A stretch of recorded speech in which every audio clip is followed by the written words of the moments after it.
आपने कांग्रेस के इतने नेताओं के भाषण सुने, वे राजस्थान के विकास के संबंध में एक भी भाषण करते हैं क्या? एक भी बात करते हैं क्या? बात क्या करते हैं?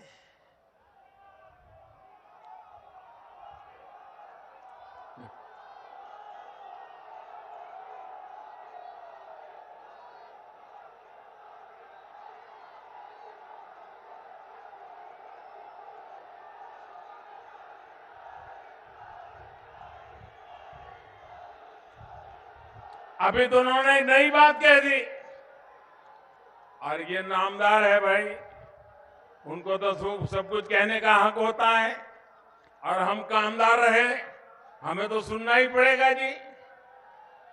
ये नामदार को तो सब कुछ बोलने का हक है। इन दिनों अभी उन्होंने चुनाव में बताइए, वो कह रहे हैं कि मोदी को हिंदू का कोई ज्ञान ही नहीं है। अरे भाई, मोदी को ज्ञान है कि नहीं है? क्या राजस्थान में इसके मुद्दे पर वोट डालना है क्या? राजस्थान को बिजली, पानी, सड़क के लिए वोट चाहिए कि मोदी को हिंदू का ज्ञान है कि नहीं उस पर वोट चाहिए? वो इसकी बात कर रहे हैं, मैं तो समझ नहीं पा रहा। हाँ, मैं ये बात जरूर कहूंगा, हजारों साल पुरानी ये संस्कृति है, ये परंपरा है। ऋषियों मुनियों के तपस्या से निकला हुआ ये ज्ञान का भंडार है। हर युग में, हर कसौटी से खरा उतरा हुआ ये हिंदुत्व एक विपुल विरासत है।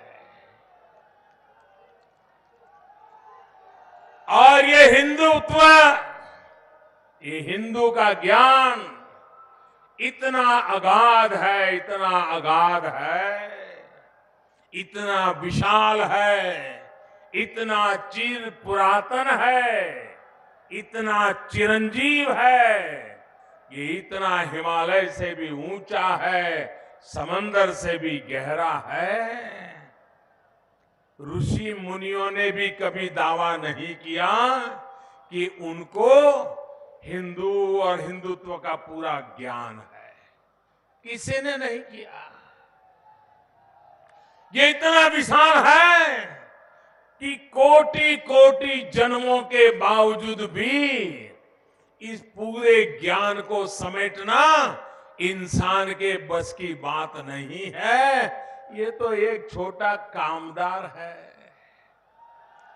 ये मोदी तो ऐसा कामदार है, मैं इस अगाध ज्ञान का भंडार मेरे पास है, ऐसा दावा कभी नहीं कर सकता हूं। नामदार कर सकते हैं। जो दावा ऋषि मुनि नहीं करते थे, वो नामदार कर सकते हैं। उनके इस ज्ञान, उनको मुबारक,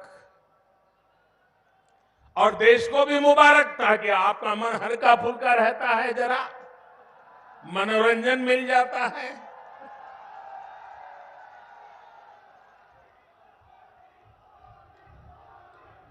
भाइयों बहनों,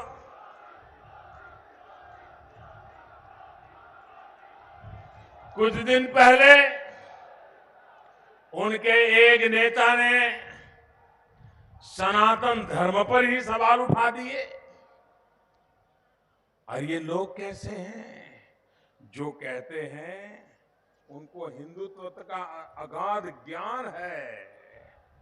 अरे, हिंदुत्व की कई पहलू है। एक पहलू ये भी है, जाति पाति पूछे न कोई, हरि को भजे सो हरि का होए।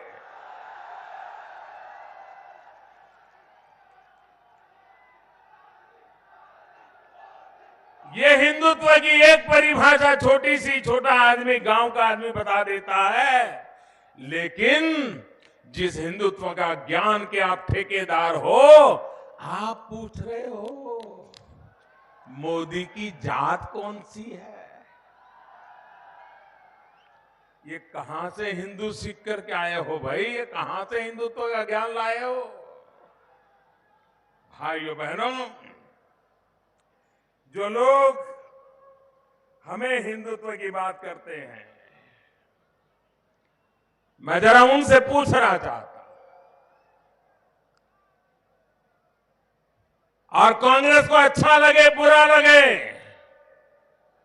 एक परिवार ने 4 पीढ़ी तक राज किया है और इस परिवार ने हजारों साल तक ये 4 पीढ़ी के कारनामों का जवाब देना ही पड़ेगा। बच नहीं सकते वो। ये लोकतंत्र में हिंदुस्तान का हक है कि जिन 4 पीढ़ियों ने देश पर शासन किया है, उन 4 पीढ़ियों को जवाब देना पड़ेगा। ये हिंदुत्व के ज्ञानी, जरा मैं उनको पूछना चाहता हूं, देश आजाद हुआ,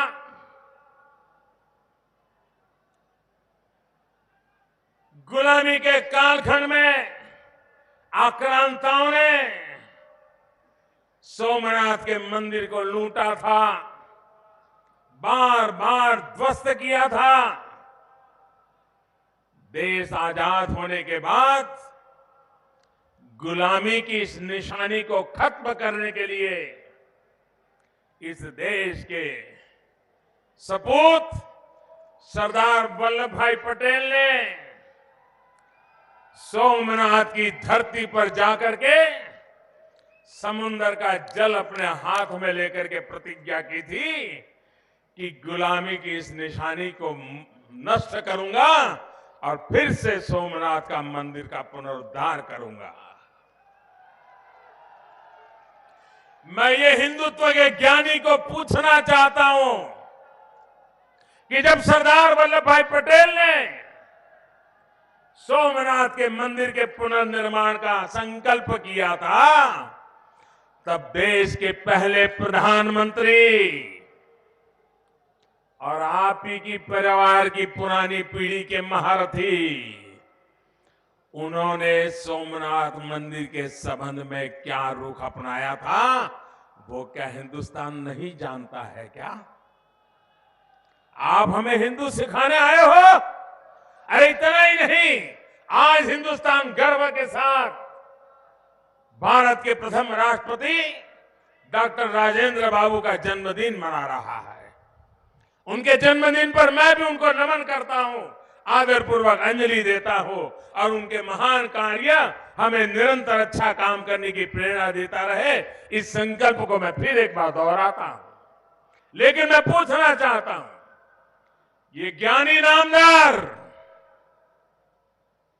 हिंदुत्व का इतना अगाध ज्ञान आपके पास है, जरा ये तो बताइए, जब सोमनाथ का पुनर्निर्माण हो गया, सरदार साहब ने अपने बलबूते पर कर लिया, उस समय के प्रधानमंत्री का विरोध होने के बावजूद भी कर दिया, लेकिन जब राजेंद्र बाबू उसकी प्राण प्रतिष्ठा के लिए जा रहे थे, तब जिस हिंदुत्व के ज्ञान की चर्चा कर रहे हो, आप ही के परिवार के उस समय के प्रधानमंत्री ने डॉक्टर राजेंद्र बाबू का गुजरात सोमनाथ जाने का घोर विरोध किया था। वो कौन सा हिंदुत्व था आपका? वो कौन सा ज्ञान था हिंदू का आपका? मोदी ने तो कभी दावा नहीं किया है। हम तो एक ऐसे सामान्य परिवार से आए हैं, हम किसी ज्ञान का दावा कभी कर नहीं सकते, लेकिन हम इस बात का दावा कर सकते हैं कि 125 करोड़ देशवासी ज्ञान का भंडार है और वही मेरा रिमोट कंट्रोल है, वही मुझे चलाता है और इसलिए मैं सही रास्ते पर चलता हूं।